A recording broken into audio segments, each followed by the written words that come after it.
ഇത്തവണത്തെ തെരഞ്ഞെടുപ്പിന്റെ ഈ പ്രചാരണത്തിലുടനീളം കേട്ട വിഷയമെന്ന് പറയുന്നത് BJP CPM ഡീല് തന്നെയാണ്. ആദ്യഘട്ടത്തിൽ ഈ വിഷയത്തിലൂന്നിയായിരുന്നു പ്രചാരണവും പ്രത്യാരോപണങ്ങളൊക്കെ നടന്നത്. പിന്നീടാണല്ലോ പ്രചാരണ വിഷയങ്ങളൊക്കെ മാറി മാറി വരുന്നത് നമ്മൾ കണ്ടത്. എന്തായാലും BJP CPM ഡീലിനെതിരെയുള്ള വിധിയെഴുത്താകും നിയമസഭാ തെരഞ്ഞെടുപ്പ് ഫലമെന്ന് വെൽഫെയർ പാർട്ടി സംസ്ഥാന അധ്യക്ഷൻ റസാഖ് പാലേരി. സംസ്ഥാനത്ത് എല്ലായിടത്തും വെൽഫെയർ പാർട്ടി കൺവെൻഷനുകളും കുടുംബയോഗങ്ങളും വിളിച്ചിട്ടുണ്ട്. പേരാമ്പ്രയിൽ തഹ്ലീക്കായി കൺവെൻഷൻ വിളിച്ചത് മാത്രമെടുത്ത് CPM വിവാദമാക്കിയത് വർഗീയ ലക്ഷ്യത്തോടെയായിരുന്നുവെന്ന് റസാഖ് പാലേരി പറഞ്ഞു.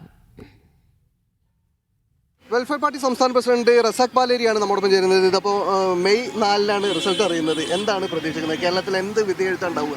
കേരളത്തിൽ ഭരണ തുടർച്ചയ്ക്കെതിരായ വലിയൊരു ജനവികാരമാണ് ഈ തെരഞ്ഞെടുപ്പിൽ പ്രതിഫലിച്ചത്. വലിയ ഭൂരിപക്ഷത്തിൽ ആ ഒരു മുന്നേറ്റം വിജയിക്കും എന്ന് തന്നെയാണ് ഞങ്ങൾ പ്രതീക്ഷിക്കുന്നത്. ഈ തെരഞ്ഞെടുപ്പ് കാലത്ത് വലിയ ചർച്ചയായ ഒരു സംഗതിയായിരുന്നു CPM-ഉം BJP ആയിട്ടൊക്കെ ഉള്ള ഈ ഡീലുകൾ. BJP-യുടെ നേതാക്കന്മാർ ഇലക്ഷൻ കാലയളവിലൊക്കെ പറഞ്ഞത് ഇവിടെ വിജയിക്കേണ്ടത് CPM ആണ്, ഭരണ തുടർച്ച എന്നൊക്കെയാണ്. ഇതെല്ലാം വെച്ചുകൊണ്ട് തന്നെയാണ് CPM BJP ഡീലുണ്ട് എന്ന് കേരളം വിലയിരുത്തിയത്. ഈ രീതിക്കെതിരായ ഒരു പ്രതികരണം എന്ന നിലക്കാണ് ഈ തെരഞ്ഞെടുപ്പിനെ മതനിരപേക്ഷ കേരളം കണ്ടത്. അതിശക്തമായ തിരിച്ചടി ആ ഡീലുകൾക്കും BJP-യുടെ കുതന്ത്രത്തിനും നൽകും എന്ന് തന്നെയാണ് ഞങ്ങൾ പ്രതീക്ഷിച്ചത്. ഈ പേരാമ്പ്രയിലടക്കം CPM വലിയ തരത്തിലുള്ള ധ്രുവീകരണ രാഷ്ട്രീയം പയറ്റിയിരുന്നു എന്നാണ് വെൽഫെയർ പാർട്ടിയൊക്കെ ആരോപിച്ചിരുന്നത്. എങ്ങനെയാണത്? അങ്ങനെ തന്നെയാണോ കൗമിലക്കുട്ടി എന്ന വലിയ പ്രചരണം മൈക്ക് അനൗൺസ്മെന്റ് ആക്കി നടത്തി തട്ടമിട്ട ശശികല എന്ന പ്രയോഗം പ്രചരിപ്പിച്ചു. പല വീടുകളിലും കയറി വളരെ വംശീയമായ പ്രചരണങ്ങൾ നടത്തി.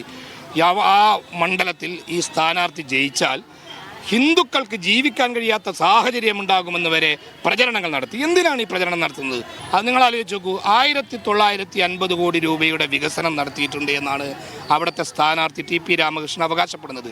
ഇത്രമേൽ വികസനം നടത്തിയ ഒരു ജനപ്രതിനിധിയായി 10 വർഷം ജനങ്ങൾക്കിടയിൽ ജീവിച്ച ഒരു മാന്യദേഹം വിജയിക്കാൻ വേണ്ടി കുതന്ത്രങ്ങൾ പ്രയോഗിച്ചത് എന്തിനാണ്? മറ്റൊരു ആരോപണം, വെൽഫെയർ പാർട്ടി ഫാത്തിമ തഹ്ലിയക്കായി പ്രത്യേക കൺവെൻഷൻ വിളിച്ചു എന്ന ആരോപണം ഉണ്ടായിരുന്നു. അത് എന്താണ് അതിന്റെ വസ്തു? അങ്ങനെ വിളിച്ചിട്ടുണ്ടായിരുന്നോ? കേരളത്തിൽ എല്ലാ മണ്ഡലങ്ങളിലും വെൽഫെയർ പാർട്ടി പ്രവർത്തക കൺവെൻഷനുകൾ സംഘടിപ്പിച്ചിട്ടുണ്ട്, കുടുംബയോഗങ്ങൾ നടത്തിയിട്ടുണ്ട്. ഞങ്ങൾ പ്രത്യേകമായ ലഘുലേഖ ഇറക്കി സ്കോഡ് വർക്ക് നടത്തിയിട്ടുണ്ട്. അതെല്ലാ മണ്ഡലങ്ങളിലും നടത്തിയിട്ടുണ്ട്. ഞാൻ തന്നെ പലയിടങ്ങളിലും മണ്ഡലം കൺവെൻഷനുകളും കുടുംബയോഗങ്ങളും പങ്കെടുത്തിട്ടുണ്ട്. പേരാമ്പ്രയിലെ ഈ കൺവെൻഷനെ, ചങ്ങരോത്ത് പഞ്ചായത്തിലെ കൺവെൻഷനെ പ്രത്യേകമായി വിവാദമാക്കിയതാരാണ്? ഞാൻ പറയുന്നത് പേരാമ്പ്രയിൽ ഇത്ര വലിയ പ്രചരണ കോലാഹലം നടത്തി ഫാത്തിമ തഹ്ലിയയുടെ സ്ഥാനാർത്ഥിത്വത്തെ വെൽഫെയർ പാർട്ടിയുടെ നോമിനിയാണ് എന്നൊക്കെ വിലയിരുത്തി എന്തിനാണ്? ആരാണ് ഫാത്തിമ തഹ്ലിയ? MSF-ന്റെ ലീഡറായിരുന്നു, ഹരിതയിലെ ലീഡറായിരുന്നു, ചാനൽ ചർച്ചകളിലും മറ്റും മുസ്ലിം ലീഗിൻ്റെ വേണ്ടി പ്രതികരിച്ചു വരുന്ന ആളാണ്.